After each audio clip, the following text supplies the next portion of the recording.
মেয়েদের যে কমন রুমের যে পরিবেশ, সেই কমন রুমের পরিবেশ উন্নত না। বই পড়ার সুযোগ নেই কোনো ধরনের ইনডোর গেমসের ব্যবস্থা।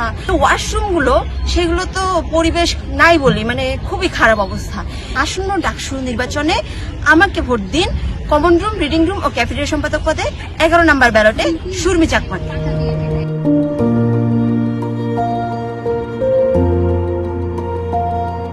ঢাকা বিশ্ববিদ্যালয় কেন্দ্রীয় ছাত্র সংসদ বা ডাকসু নির্বাচনে দেশ জুড়ে আলোচনায় 3 পাহাড়ি কন্যা। ফেসবুকেও তাদের নিয়ে চলছে জোর মাতামাতি।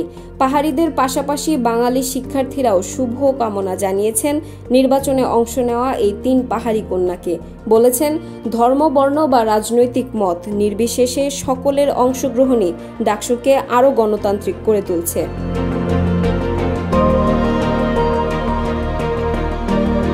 নির্বাচনে পাহাড়ি মেয়েদের ভেতর এবার যারা প্রতিদ্বন্দ্বিতা করছেন তারা হলেন স্বতন্ত্র শিক্ষার্থী ঐক্য উমামা ফাতেমা প্যানেল থেকে পাঠকক্ষ ও ক্যাফেটেরিয়া সম্পাদক পদে সুরমি চাকমা, ক্যারিয়ার উন্নয়ন সম্পাদক পদে রূপাইয়া শ্রেষ্ঠা তঞ্চঙ্গা এবং বাম সংগঠনগুলোর প্রতিরোধ পর্ষদ থেকে কার্যনির্বাহী সদস্য পদে হেমা চাকমা। বিশ্লেষকরা বলছেন, এবারের নির্বাচনে তাদের স্বতঃস্ফূর্ত উপস্থিতি প্রমাণ করছে ডাকসু এখন ক্রমেই দেশের শিক্ষার্থীদের জন্য সমতার প্ল্যাটফর্ম তৈরি করছে। পাহাড়ি এবং বাঙালির সব শ্রেণীর শিক্ষার্থীরা এখান থেকে দেশের জন্য সমানভাবে কাজ করার সুযোগ পাবেন আগামী দিনে।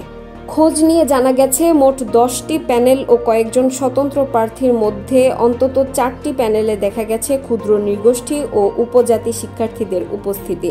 শিক্ষার্থীরা বলছেন, এই অংশগ্রহণ নির্বাচনী প্রক্রিয়াকে আরও বৈচিত্র্যময় ও অংশগ্রহণমূলক করেছে।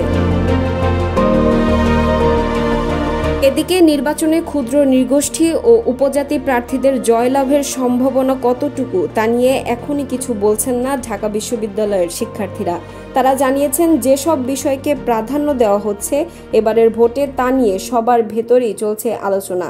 ইতোমধ্যে এসব পাহাড়ি শিক্ষার্থীদের ইশতেহারে ক্যারিয়ার উন্নয়ন, স্বাস্থ্যসেবার মান বৃদ্ধি এবং প্রতিবন্ধী শিক্ষার্থীদের জন্য সুযোগ তৈরির মতো বিষয়গুলো প্রাধান্য পেয়েছে, যা সরাসরি শিক্ষার্থীদের দৈনন্দিন সমস্যার একটি বড় অংশের সমাধান দেয় বলে অনেকে জানান।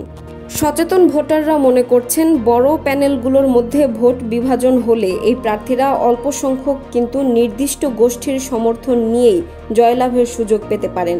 তাদের বিজয় কেবল ব্যক্তিগত সাফল্য নয়, বরং ছাত্র রাজনীতিতে বৈচিত্র্য ও অন্তর্ভুক্তির নতুন দিগন্ত উন্মোচন করতে পারে। আর সেদিকেই কৌশলী হচ্ছে পাহাড়ি শিক্ষার্থীরা।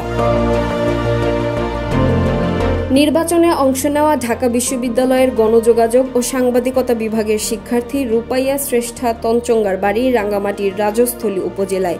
অন্যদিকে স্বাস্থ্য অর্থনীতি ইনস্টিটিউটের 2020-21 সেশনের শিক্ষার্থী ও শামসুন নাহার হলের আবাসিক শিক্ষার্থী হেমা চাকমা খাগড়াছড়ি জেলার পানছড়ি উপজেলার সন্তান। তাদের সাথে রাষ্ট্রবিজ্ঞান বিভাগের 2021-22 সেশনের শিক্ষার্থী সুরমি চাকমার গ্রামের বাড়ি খাগড়াছড়ি জেলার মানিকছড়ি উপজেলায়। খোঁজ নিয়ে জানা গেছে, জুলাই গণ অভ্যুত্থানের সামনের সারিতে থেকে সাহসী ও যুগান্তকারী ভূমিকা রেখেছিলেন এই পাহাড়ি কন্যারা। আন্দোলনে অংশ নিতে গিয়ে তাদের নানা ধরনের হেনস্থা, হামলা ও হয়রানির শিকার হতে হয়েছিল বলে আলাপকালে জানিয়েছেন।